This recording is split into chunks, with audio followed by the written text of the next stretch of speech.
अस्सलाम वालेकुम दोस्तों, मैं सिराज और आप देख रहे हैं सिराज व्लॉग। आप सभी का स्वागत है मेरे यूट्यूब चैनल में। तो आज इस वीडियो में बताने वाला हूँ सऊदी अरब की कुछ अहम खबरें जो हज के हवाले से हैं और दीगर खबरें हैं जो और बाकी खबरें हैं वो सब मैं आपको पढ़ के सुनाता हूँ। तो पहली खबर यह है कि हज में 3 कैटेगरी शामिल की गई हैं। 3 हज पैकेज की मंजूरी, न्यूनतम शुल्क 12,000 रियाल तय किया गया है। हज और उम्रा मंत्रालय ने स्वस्थ नियमों और SOPs को ध्यान में रखते हुए इस साल हज सीजन के लिए 3 हज पैकेज को मंजूरी दी है।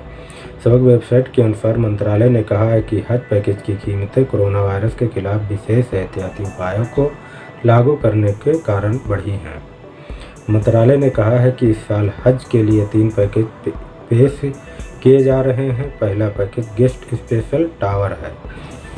इस पैकेज के तहत हाजियों को मिनी टावर में आवास प्रदान किया जाएगा। SOPs के अनुपालन में सेवाएं प्रदान की जाएंगी और मक्का से वापसी टावर में यानी लाने ले जाने का भी सुविधा इसी में है। इस पैकेज का शुल्क 16,560 रियाल 50 हलाला है।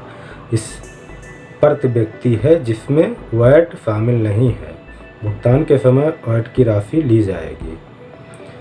दूसरा पैकेज गेस्ट स्पेशल है। एक टेंट जिसमें हाजियों को जमारात के पास टेंट में ठहराया जाएगा यानी खेमों में ठहराया जाएगा।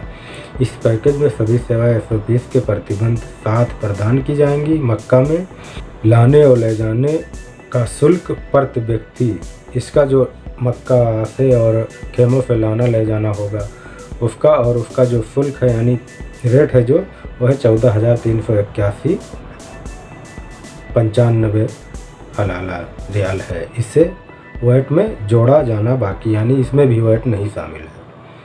हज मंत्रालय ने कहा है कि तीसरा हज पैकेज गेस्ट पब्लिक टेंट है जिसमें SOPs के साथ सेवाएं दी जाएंगी। इसमें मक्का से सवारी लाना भी शामिल है। शुल्क है 12,113.95 रियाल प्रति व्यक्ति तय किया गया है। वैट अभी शामिल नहीं है, इसमें भी वैट शामिल नहीं है। उल्लेखनीय है कि हज और उम्रा मंत्रालय की वेबसाइट पर हज आवेदन प्राप्त करने की प्रक्रिया शुरू हो गई है। तो एक खबर ये थी तो मैंने हज के हवाले सुनाया। दूसरी खबर भी है हज के हवाले से, तो उसको मैं आपको पढ़ के सुनाता हूँ। एक हज के हवाले से ये भी खबर है कि हज यात्रियों को ठहरने की व्यवस्था नहीं चलेगी। पवित्र ट्रेन यानी हज जो ट्रेन चलने की उम्मीद थी वो नहीं चलेगी। हज के सऊदी मंत्रालय ने इस साल हज यात्रियों के लिए 3 श्रेणियों में निर्धारित की है। पहली श्रेणी के लोग मिनी बिल्डिंग में रहेंगे जबकि दूसरी और तीसरी श्रेणी के लोग टेंट में रहेंगे। अल अरबिया TV कार्यक्रम के अधिकारियों के हवाले से कहा कि हज मंत्रालय ने इस साल देश के भीतर से 60,000 हाजियों का परिवहन के लिए बसों की अनुमति देगा। हज के दिनों में सामाजिक दूरी के सिद्धांत का पालन सुनिश्चित करने के लिए मुसाफिर सेक्रेटरी ट्रेन सेवा का उपयोग नहीं किया जाएगा जबकि मुशायरे के टेंट और आवासीय टावर को पूरी तरह से सैनिटाइज किया जाएगा। कोरोना नियमों के तहत हाजियों के आवास पर शरीर का तापमान या टेम्परेचर चेक करना नोट करने की पूरी व्यवस्था की जाएगी जबकि मुशायरा से 3 अस्पताल और मक्का में 13 अस्पताल हाजियों के लिए आरक्षित रहेंगे। अल अरबिया नेट के रिपोर्ट में कहा कि सऊदी नागरिक और रहने वाले विदेशियों के अनुपात पर अभी तक कोई निर्णय नहीं किया गया है, लेकिन जो लोग आवश्यकताओं को पूरा करते हैं उनका चयन प्रारंभिक पंजीकरण पूरा होने के बाद प्राप्त आवेदन की समीक्षा के बाद किया जाएगा। परमिट पहले आओ पहले पाओ के आधार पर नहीं बल्कि कुछ नियमों के तहत जारी किए जाएंगे, जिनमें से सबसे महत्वपूर्ण कोरोना टीकाकरण है जबकि वरीयत उन लोगों को दी जाएगी जिन्हें पहले या कम से कम पिछले 5 वर्षों से हज नहीं किया है। साल हज के दौरान प्रदर्शन नहीं यानी 5 साल से पहले उन्होंने 5 साल पहले हज किया हो तो उन लोगों का भी परमिट दिया जाएगा। ये ध्यान दिया जाना चाहिए कि इस वर्ष हज मंत्रालय ने देश के नागरिक और रहने वाले विदेशियों के लिए हज नीति की घोषणा की है और 60,000 हाजियों को अनुमति देने की घोषणा की है। घोषणा के दौरान हाजियों को या तो कोरोना वैक्सीन की एक खुराक मिली होगी या वे कोरोना से उबर चुके होंगे। उपचार की अवधि 6 महीने से अधिक नहीं होनी चाहिए।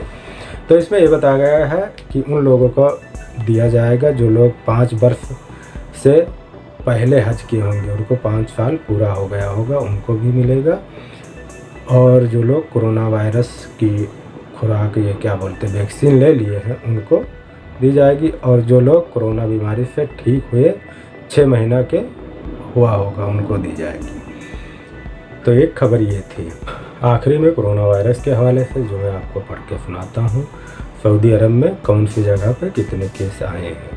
तो आज सऊदी अरब में केस आए हैं 1017 और 1133 लोग इस बीमारी के चलते यानी ठीक हुए हैं। इससे 19 लोगों की मौत हुई है। सबसे ज़्यादा केस आए हैं मक्का में 344, रियाद में 198 और ईस्टर्न में 155, असीर में 84, मदीना में 68, जिजान में 60, अलकसीम में 40, नजरान में 23, हाइल में 18, ताबूक में 10, अलबहा में 10, नॉर्थन बॉर्डर पर 5, अलजोफ में 2। जो सऊदी अरब का टोटल केस हो गया है वो हो गया है 4,65,797 और जो टोटल ठीक हुए हैं वो है 4,48,093। जो टोटल मौत हुई हैं वो है 7,572 और जो सऊदी अरब में कोरोना वैक्सीन लगाई गई है वो है 1,56,87,142। जो अभी सऊदी अरब में एक्टिव केस हैं वो है 10,132 और जो उसमें से गंभीर हालत में है वो है 1,575।